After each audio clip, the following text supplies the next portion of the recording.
Hello again, YouTube. It's Skylar. Welcome back to my face. In today's video, I'm going to be talking about transphobia. It's not a topic that I enjoy talking about necessarily, but it's something that I feel that needs to be brought up in the social climate that we're currently in.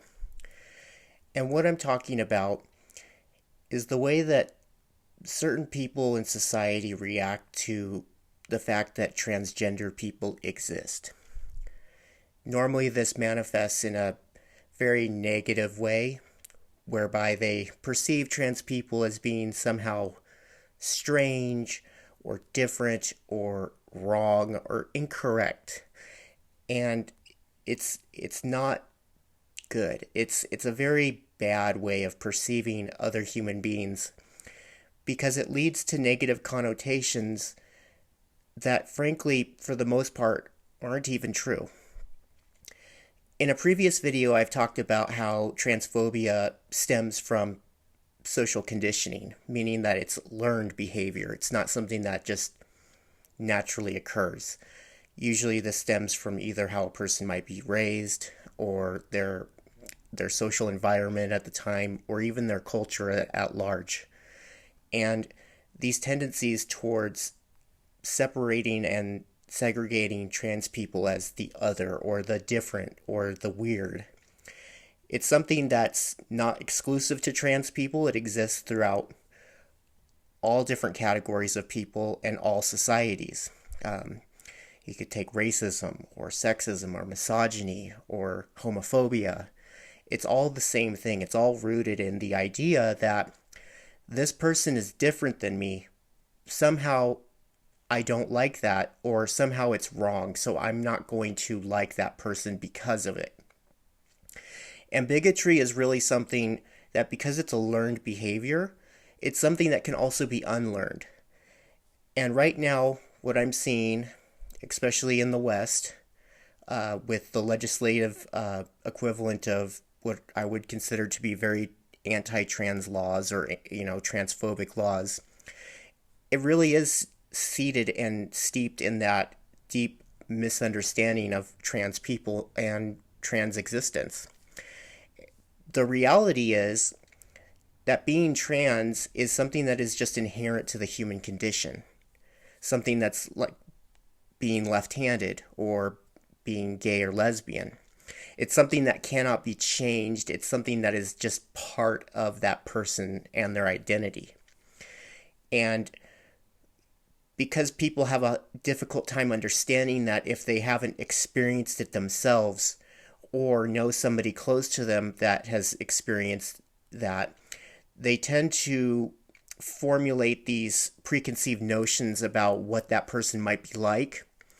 And then they look for social cues from society and, typically the internet or the news as reinforcement for what those negative viewpoints might be considered. And so that's where really the root cause of transphobia comes from, is these preconceived notions of, well, trans people are this or trans people are that.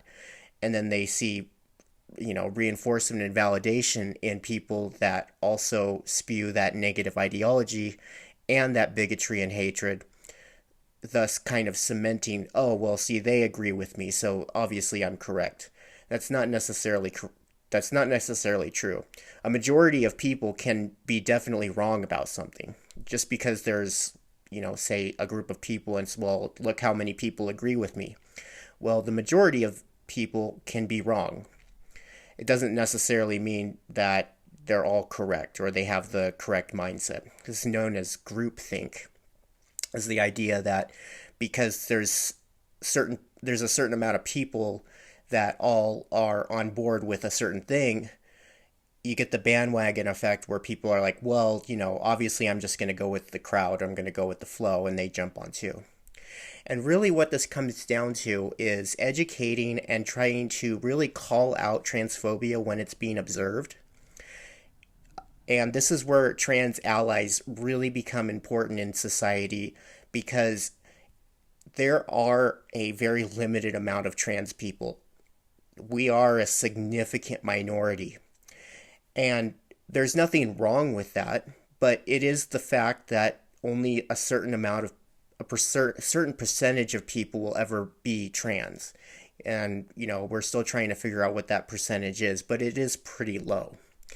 And so there's just not enough trans people in society that every single person can have, a full friendship or family member with a trans person and really formulate their ideas based on how they see that person interact with them and the society around them. In which case they would just realize that trans people are just normal people like them, and that there's really nothing wrong and really nothing that needs to be done about that. It's just live and let live. And so when we talk about trans allies, these are people who have had positive interactions with trans people and are willing to go and reinforce the idea of the positive aspects of trans people and the fact and the normalization of trans people, because trans people have always existed, and sort of push back against some of that negative feedback loop that people seem to get caught into, where they go down this rabbit hole of just continuously reinforcing their own negative viewpoints and then projecting that onto other people in society. And so it's not just necessarily even about saying, hey, that's wrong, you shouldn't say that about this person, or, I disagree. It's more about educating them overall and being like, really, this is, trans people are, good people. I know a lot of trans people, and just try to really interject that. Even though it feels good in the short term, you're not necessarily addressing the underlying root cause of the bigotry, which can only be solved from them unlearning the negative traits of their bigotry in the first place. And that really comes through having a honest conversation with them, and then that person having an internal dialogue with themselves and really reevaluate some of their beliefs and examine if some of those beliefs may be incorrect, which in the case of transphobia, they are. Bigotry is never okay. Hatred is never good. And people need to come to that conclusion on their own, but you can only lead them there. You can't make them understand. And so that's really what I wanted to talk about today. Please remember, if you enjoy my content, to like, share, and subscribe. It really helps keep me motivated to make more videos and better content, as well as share this video with somebody that you might think would enjoy the content as well. And also, if you wanted to suggest content for future videos, please leave a respectful comment down below. I love hearing feedback from you guys. It keeps me motivated. And until the next video, I hope you have a wonderful rest of your day. And goodbye.